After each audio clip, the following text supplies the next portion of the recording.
इस खेल के हम सरदार हैं,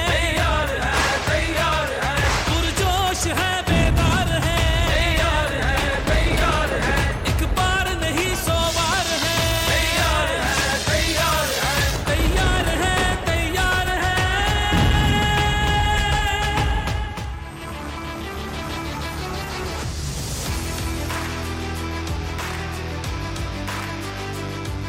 Hello and welcome to Cadbury Dairy Milk presents PSL Cricket Hangama, presented by Coca-Cola, powered by Dolans, main sponsors TikTok and brought to you by Soul City and Zameen.com. हर पता हमें पता है जी। लाहौर कलंदर्स जो हैं वो एक दफ़ा फिर उन्होंने साबित किया है कि वो क्यों डिफेंडिंग चैम्पियंस हैं और डिफेंड करने के भी वो चैम्पियंस हैं, क्योंकि क्या ज़बरदस्त बॉलिंग उनकी होती है और उसी के बारे में अभी मज़ीद हम बात करेंगे। But what a game that was in Rawalpindi.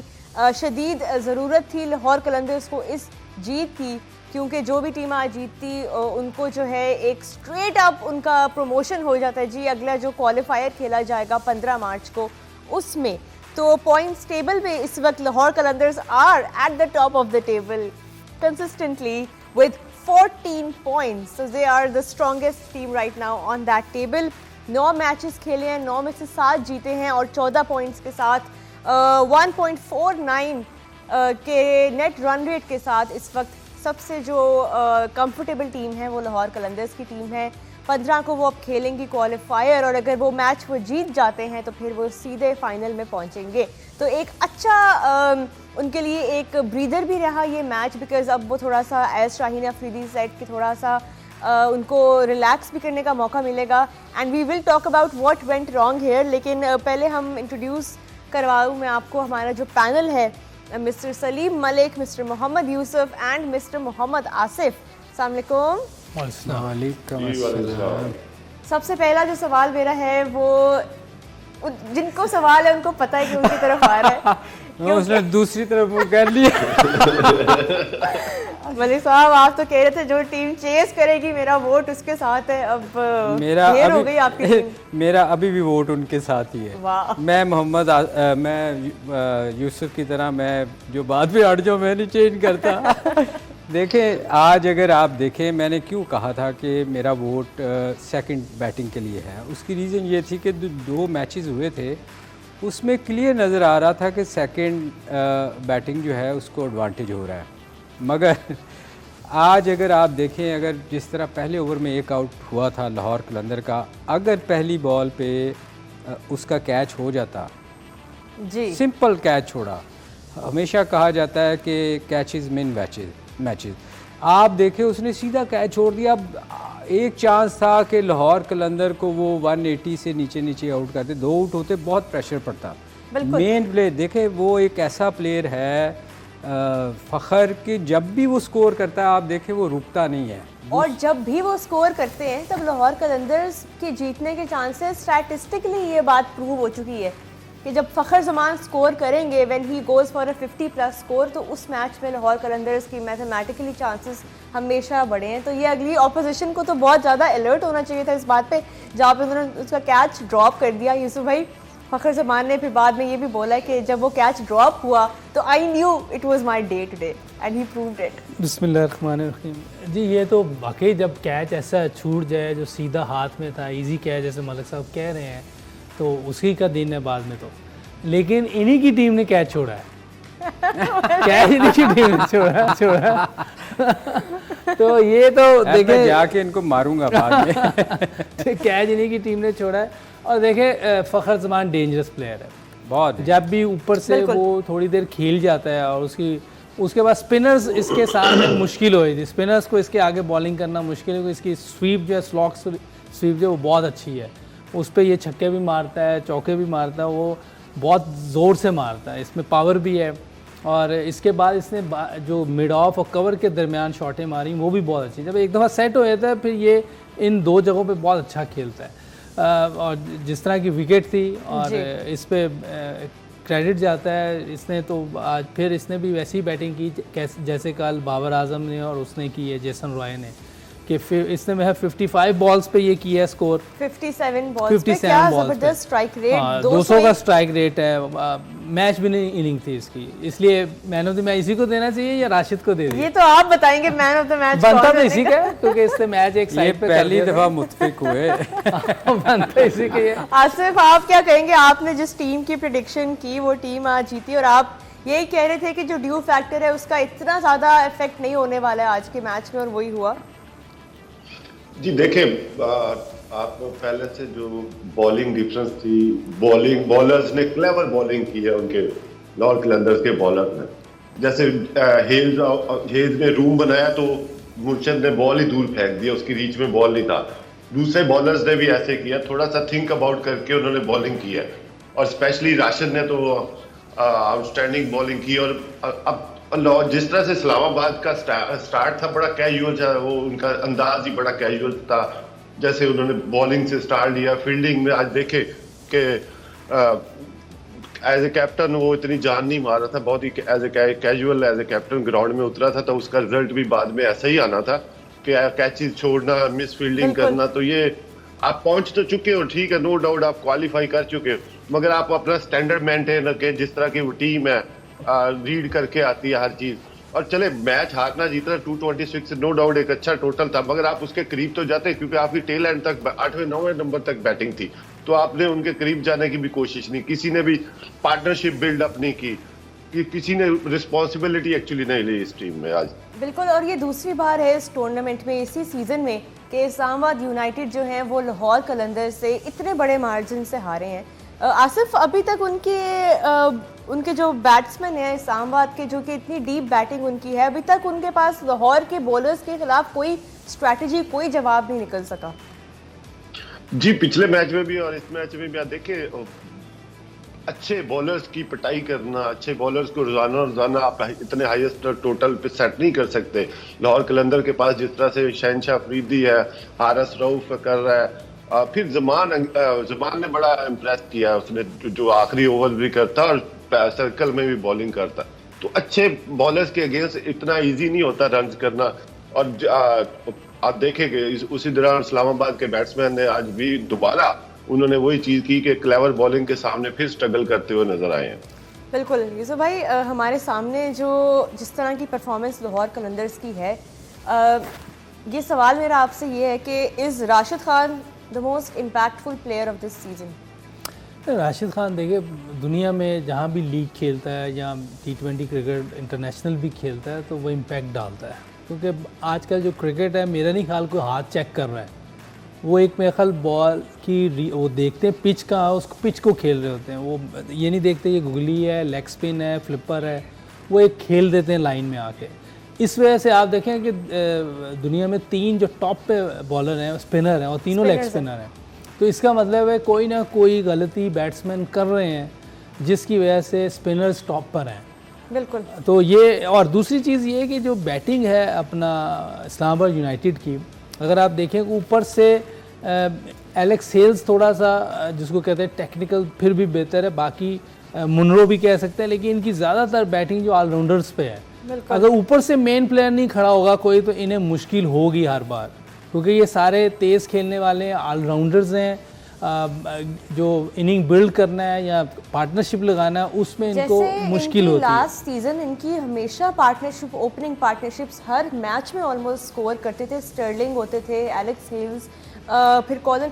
इनकी इस बार जो है मलिक साहब, वो ओपनिंग पार्टनरशिप्स नहीं बन पा रही हैं लाहौर इस्लामाबाद यूनाइटेड की। उसकी रीज़न देखें ना, एलेक्स हेल्स जो था वो हमेशा, अगर आप उसके पिछले रिकॉर्ड देखें तो वो बड़ा तेज़ खेलता था। ये पिछले कितने भी मैचेस उसने जितने भी खेले हैं, वो स्ट्राइक रेट अगर उसका आप देखें, आज भी वो आया है तो वो स्ट्रगल कर रहा है। मतलब थ्रू आउट द टूर्नामेंट मैं देख रहा हूँ, वो जब से आया वो स्ट्रगल कर रहा है। वो उसकी वो जो एक क्लीन हिटिंग करता था वो नज़र नहीं आ रही, उसकी वजह से मेरा ख्याल इस्लामाबाद बैटिंग में स्ट्रगल कर रही है। क्योंकि एज ए ओपनर अगर आपका स्ट्राइक रेट, जैसे हम अक्सर कहते हैं, इतना स्लो होगा, इन दोनों को देख लें, आज दोनों के, एक ने 15 में 15 किया है, एक ने 16 में 18 किया है। तो इतना अगर ये स्टार्ट इनको अगर अच्छा नहीं मिलेगा तो फिर, जहाँ तक आप बॉलिंग की बात कर रही हैं, देखें पाकिस्तान क्या, मतलब जितने भी होते हैं लीग मैचेस, मेरे ख्याल लाहौर कलंदर की वाहद बॉलिंग साइड है जो शायद ही किसी के पास ऐसी होती है। बिल्कुल, पूरी दुनिया में इतनी लीग क्रिकेट होती है। मतलब अगर आप जिसको देखें दूसरे इनके फास्ट बॉलर को, वो भी 140 प्लस 5 पे कर रहा था बॉल। फिर डेविड वीजे भी एक एडिशन वीजे देखे ना, वो आउट कर रहा है जिसको शायद मेरे ख्याल इनका सबसे वीक लिंक है। बिल्कुल, बॉलिंग में हर तरफ से उनको कंट्रीब्यूशन मिल रही है। एक्चुअली जब दूसरे बॉलरों पे प्रेशर आता है ना जी, तो फिर आप वीक लिंक पे अटैक करते हैं और हमेशा आप देखिएगा उसको विकेटें मिलेंगी, क्योंकि आपकी कोशिश होती है कि इसको ज़्यादा स्कोर करने की कोशिश करें। मगर लाहौर कलंदर की बॉलिंग का कोई मैच नहीं है जी, इसमें कोई शक नहीं। ये फ़खर जमान की इनिंग्स हम दिखा रहे हैं। What a knock he played, what a T20 batter he is. और ये जिस मैच में फ़खर जमान स्कोर करते हैं लाहौर कलंदर्स ज़रूर वो मैच जीतते हैं। ये स्टेटिस्टिकली भी ये बात जो है हम लोग इस पर भी थोड़ा बिलीव कर रहे हैं कि look at the way that he plays and the confidence. एक इनिंग जब ऊपर से आपके ऐसा एक बैट्समैन खेलेगा तो जो नीचे प्लेयर्स आएंगे उनके अंदर भी एक कॉन्फिडेंस आएगा कि एक अच्छी फाउंडेशन बनी हुई है। आसिफ, ये फ़खर जमान की जो फॉर्म है अगर इसी तरह चलती रही और इसी तरह लाहौर कलंदर्स जो हैं वो डिफेंड करते रहे तो ये तो 2 मैचेस और हैं, ये तो जीत जाएंगे, टाइटल डिफेंड हो जाएगा फॉर द फर्स्ट टाइम।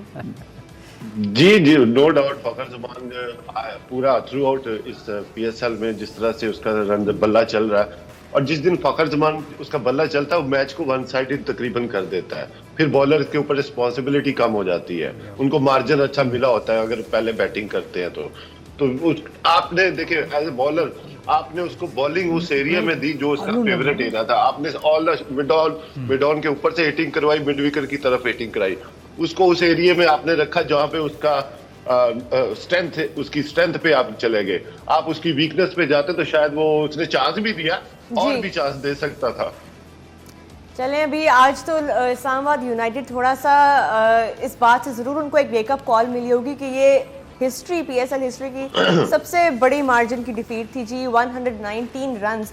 कल भी हमने रिकॉर्ड्स बनते हुए देखे, आज भी हमने रिकॉर्ड बनते हुए देखे हैं। ये लगता है कि इस सीज़न जो है मलिक साहब बहुत सारे रिकॉर्ड्स ब्रेक होने वाले हैं, बड़े बड़े मार्जिन से। लोग देखिए T20 मैचेस ही ऐसे हैं कि आपको रोज़ कुछ ना कुछ नया देखने को मिलेगा। कुछ ऐसे मैचेस होंगे जो आप जैसे हमने देखे कि हम सोच ही नहीं सकते थे कि मैच टीम चेज कर जाएगी, जैसे 140 हुआ, फिर उसके बाद इस्लामाबाद ने किया। तो ये तो रोज़ आपको T20 में नई नई चीज़ें नज़र आएंगी, हैट्रिक भी नज़र आएगी, अच्छे बैटिंग भी नज़र आएगी, बॉलिंग भी नज़र आएगी। मगर आज जो इस्लामाबाद ने जो बैटिंग की है, अगर आप देखें शादाब ने जो हिट मारी है, जैसे अभी हम अक्सर बात करते हैं कि रीड ही नहीं करता कोई लेग स्पिनर को, कोई बंदा मैंने नहीं देखा कि उसके हाथ को रीड करता हो।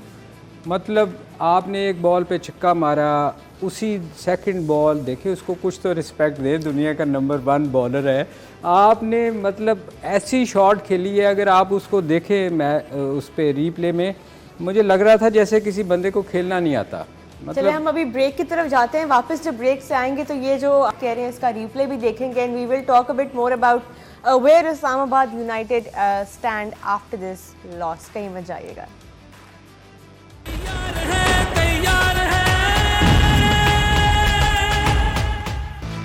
जी welcome back to Cadbury Dairy Milk presents PSL cricket Hungama presented by Coca-Cola, powered by Dolans, main sponsors TikTok and brought to you by Soul City and Zameen.com। हर पता हमें पता है। बात कर रहे थे जी इस्लामाबाद यूनाइटेड वर्सेस लाहौर कलंदर्स की। एक बार फिर लाहौर कलंदर्स ने एक बड़े मार्जिन से, हिस्टोरिक मार्जिन से इस्लामाबाद यूनाइटेड को हराया जी। इस टूर्नामेंट में ये दूसरी बार हुआ है। 119 रन के मार्जिन के साथ इस्लामाबाद यूनाइटेड हारे आज लाहौर कलंदर्स से। और एक जिसे कहते हैं रिकॉर्ड हमने कल भी देखे बनते हुए, आज भी एक और नया रिकॉर्ड हमने देखा है। और पूरी दुनिया में T20 की क्रिकेट की हिस्ट्री में ये पहली बार शायद हुआ है कि एक टीम ने दूसरी अपने ओपोनेंट को एक ही टूर्नामेंट में 100 रन से ज़्यादा के मार्जिन से 2 बार हराया है। तो United will be a bit very of Lahore Qalandars in the next games जब भी वो फेस करेंगे। ये उनकी 5वीं डिफीट थी जी लाहौर कलंदर्स से इन अ रो। तो जब लास्ट टाइम इस्लामाबाद जीते थे लाहौर से तो वो लास्ट सीजन था और they will probably be very of that bowling attack. Any good team should be. और अभी हम ब्रेक से पहले बात कर रहे थे शादाब खान की, जिस तरह वो आउट हुए। मलिक साहब अपना ज़रा हमें तबसरा दे रहे थे, ज़रा आप बताएं what he did wrong with that delivery, किस तरह उसको बेहतर खेलना चाहिए। और प्लीज़ अगर हम दिखा सकें वो क्लिप तो ज़्यादा बेहतर हो जाएगा, ताकि हम एनालिसिस। एक्चुअली वो देखें, जब इतना अच्छा बॉलर कोई आपको बॉलिंग कर रहा हो ना, तो आपको ये नहीं होना चाहिए कि आपने हर बॉल पे उसको हिट मारनी है, क्योंकि वो वाहद एक ऐसा बॉलर है जो आपको टाइम नहीं देता, बड़ी तेज़ लेग स्पिन करता है ना। नॉर्मली लेग स्पिनर आप देखें वो फ्लाइट बॉल करते हैं, आपको रीड करने में भी टाइम मिलता है, मगर वो एक ऐसा बॉलर है कि उसको आप हर बॉल पे हिट नहीं मार सकते। आपने खिंची हुई बॉल थी, उसको स्वीप मारी, मिड विकेट पे छिक्का मारा, उसके बाद आगे वाली बॉल थी और उसने जो शॉट खेली है वो मुझे मतलब मेरी समझ से बाहर है कि वो शॉट क्या थी, क्योंकि वो मैंने मैच देखा, वो उसने ऊंची सी कोई अजीब सी हिट मारी है। हमारे सामने चल रही है शॉट, ये वाकई वैसे थोड़ा यूसुफ भाई बेहतर खेल सकते थे अगर टाइम जरा। देखिए, मैं जब हम लोग क्रिकेट खेलते थे, वनडे क्रिकेट, उस वक्त मुरलीधरन का एक होता था, उस पर ये बात होती थी कि इसको विकेटें नहीं देनी, चाहे इसको रन्स कम कर दें। अच्छा, अब होता क्या है कि जब आप उसको रन्स करने जाते थे, वो विकेटें भी ले जाता था, रन्स भी कम देता था। तो अब इस पे भी यही करना चाहिए, मेरा ख्याल है कि इसको सोचना चाहिए हमने 25 या 30 रन्स करने, एक बाउंड्री लग गई है, 3 सिंगलें कर लें। अब ये मेरा शदाब ने जो कोशिश की है, जो मुझे लग रहा है, हो सकता है मैं गलत हूँ, इसने बिल्कुल सीधा मारने की कोशिश की है, लेकिन उसका बॉल तेज़ आता है, वो टाइम नहीं मिलता, इसलिए वो ऊपर की तरफ चली, ये मुझे लग रहा है, क्योंकि इस तरफ नहीं खींचा उसने, मुझे लगता है। शायद इसको राशिद खान को मुझे लगता है कि हमें उसको 25-30 रन करने चाहिए, क्योंकि विकेटें नहीं देनी, उसको विकेट नहीं देनी। अगर विकेट देंगे तो इसका मतलब प्रेशर भी आएगा, फिर दूसरा प्लेयर आएगा, वो भी, जैसे उसने 4 आउट कर दिए 4 ओवर में और रन्स भी 21 दिए। तो अगर हम उसको कोशिश ये करें कि हम 25-30 रन के अंदर उसको रखें और विकेट ना दें, तो मेरा ख्याल है ये डिस्टर्ब होगा, ये खुद बॉलिंग देगा ऐसी कि जिस पे आपको रन्स मिलेंगे, क्योंकि इसको विकेटें चाहिए। मगर आज जो तंग करें इसको, तो विकेट ना दें। यूसुफ आउट हुआ है ना, वो आप बिल्कुल ठीक कह रहे हो कि उसको सीधी अगर हिट मारता ना तो शायद लग जाती, उसकी अगली टांग तो वाइड थी, और नहीं वो इस तरह मारने चलेंगे ना, इस तरह सीधी, वो ऐसे मारने जाता ना, फिर चांस। आसिफ, आप कुछ ऐड करेंगे राशिद खान को टैकल करने की क्या बेहतर स्ट्रैटेजी होनी चाहिए, क्योंकि इस्लामाबाद यूनाइटेड को तो आज समझ में नहीं आया बिल्कुल भी कि क्या करना है। जी, यूसुफ भाई ने ऑलरेडी डिस्क्राइब कर दिया है कि उसको 25-30 रन करने जाएं तो और विकेट ना दें, तो क्योंकि उसका टाइम नहीं देता, वो एयर में इतना टाइम नहीं है कि आप उसको इतनी जल्दी रीड कर सको अनटिल कि वो बैड बॉल ना दे। ऊपर से इस्लामाबाद की जो बैटिंग लाइन में एक बंदा खेला, बल्कि पूरी टीम में ऑलमोस्ट 14-15 मैच खेल चुका है वो PSL के, मुबस्सर, उसका कोई रोल पता नहीं चल रहा कि वो बॉलर खेल रहा है या बैट्समैन खेल रहा है, और कंटिन्यूसली खेल रहा है।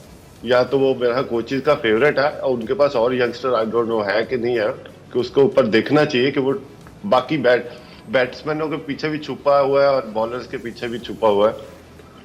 और दूसरा एक क्या रोल नजर आ रहा है आपको? वैसे मैं अभी ये अच्छी बात की आसफ ने कि उसका रोल क्या है, जो मुझे लग रहा है कि उसकी जगह वो ओपनर जो लड़का है, या और कोई हमारे सामने टीम नहीं है, नहीं तो बंदा बात कर सकता है कौन है, लेकिन वो जो ओपनर था यंगस्टर, उसकी जगह इसी को लाए थे। अब ये बहुत पीछे आता है, अब ये बैट्समैन है, बॉलर है, कौन है, ये अभी तक कोई सही तरह फाइंड आउट नहीं हो सका कि ये है क्या, और कोई इंप्रेसिव अभी तक कोई ऐसी चीज ना बॉलिंग में ना बैटिंग में, बारी उसकी उस वक्त आती है जब टीम आउट हुई थी, वरना बारी नहीं आती। तो वो उसके लिए भी मेरा ख्याल है ये मुश्किल टाइम होता है, क्योंकि टफ टाइम में वो बैटिंग करने आता है, और यंगस्टर है, मेरा ख्याल है पिछले साल पता नहीं खेला था कि नहीं, अगर नहीं खेला था तो एमर्जिंग ही अकाउंट किया जाएगा, चाहे एज जितनी भी है, आप जितने पुराने प्लेयर उससे मैटर नहीं करता, लेकिन आप पहली दफ़ा खेल रहे हैं तो एमर्जिंग में मेरा अकाउंट होता है। लेकिन अभी तक उनका रोल एस्टैब्लिश नहीं हो सका, क्योंकि उसकी बारी देखें ना, इतनी बड़ी टीम है, इतनी बड़ी टीम है, उसमें उसको ऊपर भी नहीं भेज सकते। वो जो ओपनर लड़का है हसन नवाज,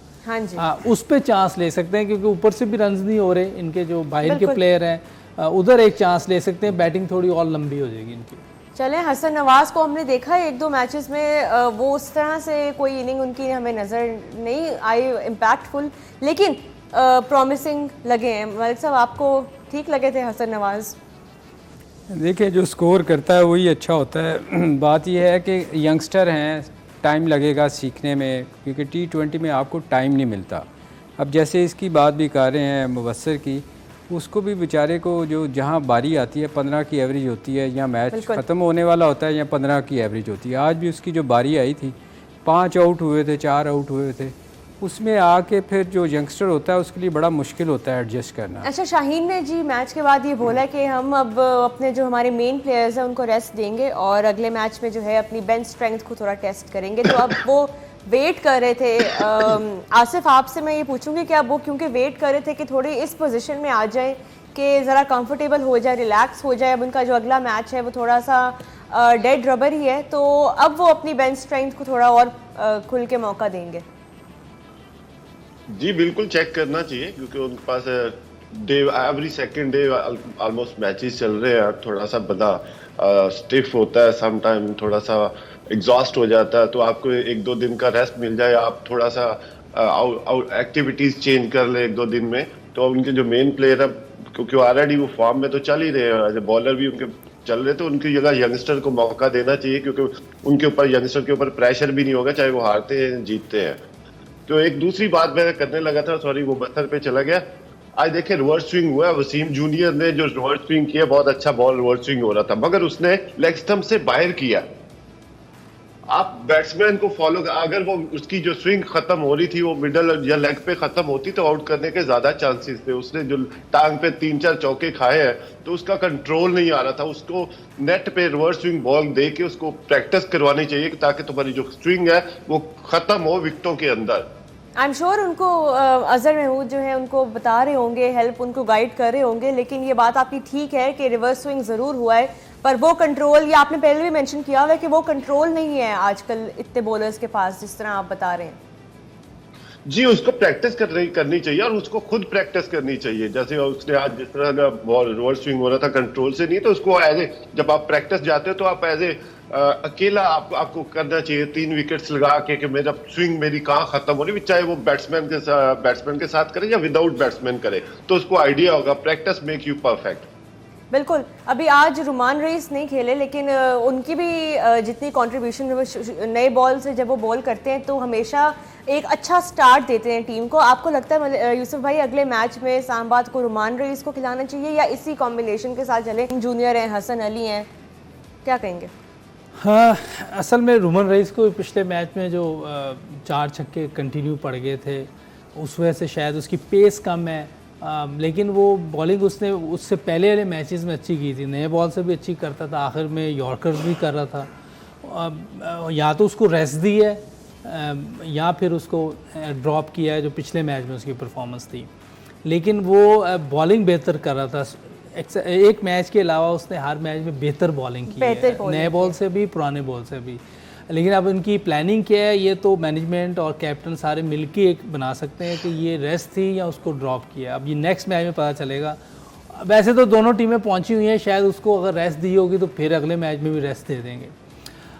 जहाँ तक वसीम की बात है, वसीम है डेंजरस बॉलर, लेकिन वो जैसे आसिफ कह रहा है कि वो बॉल उसका टांग पे जा रहा है, शायद उसकी वो जो फॉर्म है या प्रैक्टिस वैसी नहीं है जैसी कि होनी चाहिए इस लेवल पे, हो सकता है, क्योंकि आसिफ बेहतर समझता है इस चीज़ को। रिवर्स स्विंग जी यूसुफ भाई ये कोचेस का काम तो है ही है, मगर अजहर महमूद बहुत अच्छा है बॉलिंग में, और वो उसको रिवर्स स्विंग आती भी है, करनी भी आती है। मैंने यार मेरे ये खराबी हो रही है तो मैं खुद बिल्कुल ठीक है। समटाइम कोचेस बिजी होते हैं, बाकी उसने कोचेस ने तो पूरी टीम को लेकर चलना है, तो आपको खुद सोचना चाहिए कि आप खुद कह देते हो कि यार यूसुफ भाई आप कोच हो या सलीम भाई कोच है, तो सलीम, मैं खुद बोलूंगा सलीम भाई मैंने अपनी इंडिविजुअल प्रैक्टिस करनी है, ये चीज मेरे से नहीं हो रही तो मैं कर लूं, बजाय कि आप टीम के साथ करते। तो प्लेयर्स को खुद भी सोचना चाहिए कि आप इस पाकिस्तान टीम के साथ हो, आप इतना प्रोफेशनलिज्म में प्रोफेशनल प्लेयर हो, तो आपको खुद हार्ड वर्क करना चाहिए। नहीं, मगर आसिफ एक चीज़ है कि जब आपकी रिवर्स स्विंग हो रही है और आपको पता है कि टांग पे जा रही है, तो आप ऑफ साइड से लेके आए ना, आपको तो उसी वक्त पता चल जाना चाहिए कि ये मेरा बॉल जो है कहाँ से स्विंग हो रहा है, तो आप अपनी लाइन थोड़ी चेंज करते हो, ओबियसली आप फिर ऑफ स्टंप से बाहर जाते हो। मगर ये चीज़ में तो मेरे ख्याल शायद प्रैक्टिस की इतनी ज़रूरत नहीं थी कि आपको नज़र आ रहा है कि आपका हाथ जो है वो मिडल स्टंप से हो रहा है, तो आप उसको और वाइड लेके जाओ, बाहर से बॉल जी बिल्कुल। ये थोड़ा सा स्लिंगी एक्शन भी है इसका, उसका एक्शन थोड़ा मुश्किल सा है स्लिंगी है।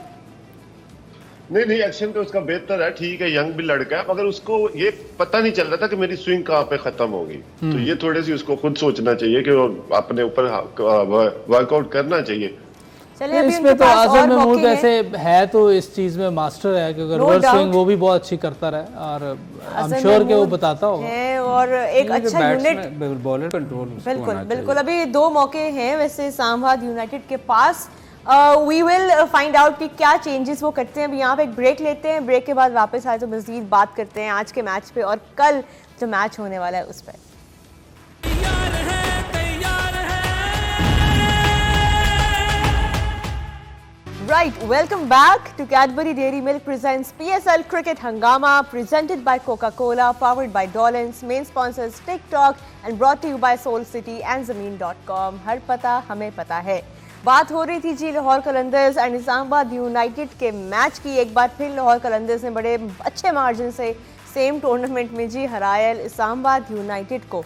और एक बार फिर हमारे सामने ये आ गया कि जो बेस्ट बॉलिंग अटैक और बेस्ट बैटिंग जो लाइनअप है उसके जब मुकाबला होगा तो बॉलिंग अटैक जो है स्टेटिस्टिकली ज़्यादा जो है दफ़ा जीतता हुआ सामने आया।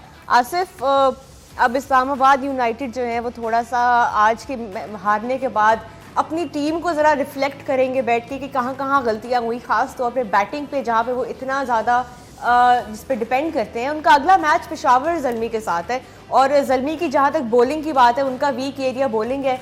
क्या लगता है किस डिफरेंट माइंडसेट के साथ जाना चाहिए इस्लामाबाद को अगले मैच में? जी उनको बिल्कुल बैठ के उनको वर्कआउट करना चाहिए। उनकी जो भी छोटी छोटी मिस्टेक हुई है उनको थोड़ा सा नुकसान आज आजम खान का भी हुआ है, जिस तरह से वो अच्छी 2-3 मैचों में उसने अच्छी पावर हिटिंग शो की है, तो वो भी फर्क जरूर पड़ता है। और जिस तरह से उनको वर्कआउट करना चाहिए हमारे बैटिंग लाइनअप पे, किस नंबर पे किसको भेजना। आसिफ अली अर्ली ऑन अगर टीम आउट हो जाती है, आसिफ अली को इतने ओवर नहीं चाहिए होते, उसको ओवर ही 3-4 ओवर्स की उसको गेम चाहिए होती है कि उस तरह सेटअप बना हो तो उसको वहां पे भेजा जाए। ये ऑफ कोर्स वो वर्कआउट करेंगे। और पेशावर ज़ल्मी और इस्लामाबाद की जो बॉलिंग साइड अप है वो सिमिलर है।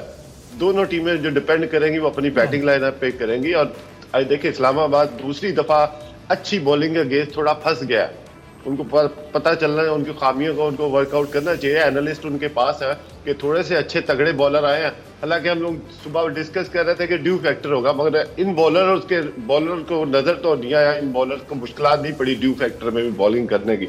एंड सेकंड बारी में भी बहुत हल्का सा स्विंग हुआ, तो ये तो उनको वर्कआउट करने की ऑफकोर्स जरूरत है। चलें अभी हम देखेंगे कल का मैच भी जो है पेशावर ज़ल्मी का मैच ही है और पेशावर ज़ल्मी जो है मुल्तान सुल्तान्स के साथ खेलेंगे कल के मैच में, तो एक अच्छा मुकाबला देखने को मिलेगा। दोनों टीम्स जो हैं ये इन दोनों के लिए ये मैच बड़ा ज़रूरी है, ख़ास तौर पे पेशावर ज़ल्मी का, क्योंकि इस मैच पे जो है वो और टीम्स डिपेंड कर रही हैं। कोयटा ग्लैडिएटर्स फॉर एग्जांपल, अगर कल ज़ल्मी हार जाती हैं तो फिर कोयटा के लिए थोड़ी आसानियाँ पैदा हो जाएंगी। ओवरऑल आप क्या सोच रहे हैं, कल के मैच को किस तरह देख रहे हैं आप ज़ल्मी के मैच को? देखिए मैच तो बड़ा ज़रूरी है ज़ल्मी के लिए भी और मुल्तान सुल्तान के लिए भी, क्योंकि अब जिस तरह वो मोमेंटम पकड़ा हुआ है ग्लैडिएटर ने, क्या बहुत बड़े मार्जिन से किसी को जीत जाए कोई पता नहीं चल रहा। जिस तरह 2 मैच आखिरी जीते हैं, तो कल का मैच दोनों टीमों के लिए बहुत ज़रूरी है और बहुत ही टेंस मैच भी हो सकता है ये, क्योंकि आगे जाने के लिए दोनों बहुत जोर लगाएंगी और दोनों टीमें जो है टीम्स के 8-8 पॉइंट्स हैं इस वक्त और रन रेट में शायद वो थोड़ी सी आगे है, मुल्तान सुल्तान थोड़ी सी आगे है। और मुल्तान सुल्तान की कहीं ना कहीं देखा जाए तो उनकी टीम काफ़ी बैलेंस है। एक तो ये नहीं कह सकते कि बहुत स्ट्रॉन्ग बॉलिंग है और ये भी नहीं कह सकते कि वीक बॉलिंग। स्ट्रगल कर रहे हैं जब से वो अपनी होम कंडीशन से बाहर आए हैं, वो कर तो रहे हैं, लेकिन क्योंकि पिछले मैच में हालांकि उधर तो टर्निंग विकेट्स थी, क्या नाम है, मुल्तान में ये खेल रहे थे मुल्तान में भी, लेकिन उधर रन्स नहीं इतने दे रहा था एहसानुल्लाह। इधर उसने 30 से ऊपर रन दिए हैं पिछले मैच में, 35-34 रन दिए हैं। थोड़ा सा ये उनको फ़र्क पड़ा, नहीं तो वो 23-24 रन दे रहा था। 10 रन का मार्जिन बहुत ज़्यादा होता है और दूसरे लड़के भी खा रहे हैं। बैटिंग में भी इनके ऐसे ही है, जो बैटिंग इनकी पीछे है तो बहुत स्ट्रॉन्ग बैटिंग है। इनके टीम जो आया डेविड उसकी वजह से और स्ट्रॉन्ग हो गए। तो इनकी टीम काफ़ी बैलेंस मुझे नज़र आ रही है। हाँ, कोई बुरा दिन हो तो अलग बात है, लेकिन इनकी टीम मुझे बैलेंस नज़र आ रही है। चलें, क्योंकि कल का मैच जो टीम जीतेगी अब वो 10 पॉइंट्स के साथ जो है वो नंबर 3 पे पहुंच जाएगी। तो किस तरह देख रहे हैं आप कल के मैच को? ऐसे नहीं, इसमें देखें जिस तरह वो कम बैक किया है उसने कोयटा ने, वो बड़ी डेंजरस लग रही है। कुछ भी हो सकता है जब आपके फेवर में दोनों मैचेस जो उन्होंने जीते हैं, और जैसे जेसन बांग्लादेश से 100 करने के बाद पकड़ा नहीं जा रहा और वो वाहद एक ऐसे, दोनों उनके जो ओपनर हैं वो ऐसे हैं कि वो मैच को, जैसे आज फ़खर ने चेंज किया है, वो दोनों ऐसे ही प्लेयर हैं, वो कुछ भी कर सकते हैं। मगर मुल्तान की जैसे कहा कि टीम के आने से भी बड़ा फ़र्क पड़ा है उनको, तो मैच अच्छा होगा क्योंकि दोनों ने कोशिश करनी है कि मैच जीता जाए 10 पॉइंट्स लिए जाएं। ऑब्वियसली अभी आपने एक बात की थी इसकी कैसे इम्प्रूव किया जा सकता है, इस्लामाबाद की ना आपने, देखें इनके हम सब रोज़ कहते हैं कि इनके ऑलराउंडर्स बहुत ज़्यादा हैं, तो मेरे ख्याल इनको थोड़ी सी ना ऑलराउंडर्स को कम करके बैटिंग स्ट्रेंथ अपनी करनी, क्योंकि आप देखें जहाँ ज़रूरत होती है ना पार्टनरशिप लगाने की, हर बंदा आके सिवाय हिटे मारने के उनको, और ये स्पेशली जो नीचे वाले बैट्समैन है ना, अभी आसफ ने भी जो बात की थी, ये 3-4 ओवर से इनको ज़्यादा ओवर्स मिल जाए ना तो इनको मुसीबत पड़ जाती है कि हम क्या करें, क्योंकि उनको रोकना आता नहीं है। उनकी वो आते ही सिर्फ इसीलिए हैं कि आके छिक्के मारने हैं, तो जब उनको 8-10 ओवर मिलते हैं ना तो वो बेचारे फंस जाते हैं। तो मेरा ख्याल इनको थोड़ी सी अपनी बैटिंग लाइनअप पे सोचना पड़ेगा कि कोई टीम में ऐसा प्लेयर होना चाहिए जो टीम को लेके चले, क्योंकि शदाब एक वाहद थे जिस पे हम सोचते थे कि वो टीम को लेके चलेंगे। और ये कॉलिन मुनरो भी जो है, ये एक आधे मैच में उन्होंने अच्छी इनिंग्स खेली है, उन्होंने वो प्रोवाइड किया है उनको ऊपर प्लेटफॉर्म जिस पे वो बिल्ड कर सकें, लेकिन वही बात है कि एलेक्स हेल्स और जो अब ओपनिंग पेयर की एक कमी उनको ज़रूर फील हो रही है। जो नहीं, इसमें प्लेयर्स 2-3 ऐसे होने चाहिए ना, जो अगर जहां आप टीम आपकी फंसे तो आप उसको लेके, कोई तो एक प्लेयर होना चाहिए ना जो साथ साथ लेके टीम को चले। हर बंदा मारने वाला जो है ना, वो फिर कोई दिन आपका बहुत अच्छा होगा कि हर एक की हिट लग जाएगी, अदरवाइज़ फिर कोई तो अच्छी बॉल होएगी ना आपको आउट करने वाली, अच्छी बॉल पे तो शॉट नहीं लगेंगी। तो इसको थोड़ा सा उनको मेरे ख्याल इस पे वर्कआउट करना चाहिए। चलें, वो ये भी होप कर रहे होंगे कि शादाब खान की जो फॉर्म है विद द बैट, जिस तरह हमने देखा 1-2 मैचेस पहले, वैसे ही वापस आए। और अब क्योंकि हर मैच ज़रूरी है जी इस्लामाबाद यूनाइटेड के लिए, तो खैर इतना नहीं क्योंकि वो क्वालिफाई कर चुके हैं, बट जो कल 2 टीम्स खेल रही हैं उन दोनों टीम्स के लिए ज़रूर है कि यार कल के मैच में आपकी जो बेस्ट स्ट्रेंथ्स हैं वो आप यूटिलाइज करें, एक दूसरे को जो है आउट स्मार्ट करें फील्ड में। मुल्तान सुल्तान्स और Peshawar Zalmi are going to be playing tomorrow's game. और उससे पहले जी दिन के वक्त जो विमेंस एग्जीबिशन मैच है दूसरा, वो भी कल खेला जाएगा। तो एक पूरा जो हमारे पास एक क्रिकेट पैक्ड दिन है कल रावलपिंडी में, वो हमारे सामने होगा कल, उस पर भी हम बात करेंगे। बट फॉर नाउ हमारा जो शो का जो टाइम है वो थोड़ा सा यहाँ पे जी ख़त्म होता है। Gentleman, thank you so much for joining me. और कल के ऊपर जो है ज़ाहिर है हम आपसे मुलाकात करेंगे तो ज़रा बात करेंगे विमेंस एग्जीबिशन मैच में कल खेला जाएगा रावलपिंडी में, दोनों team super women versus Amazons, followed by a very exciting and a high stake contest between Multan Sultans and Peshawar Zalmi. अपना बहुत ख्याल रखिएगा, आपसे मुलाकात होगी कल 6 बजे जी, तब तक के लिए अल्लाह हाफ़िज़।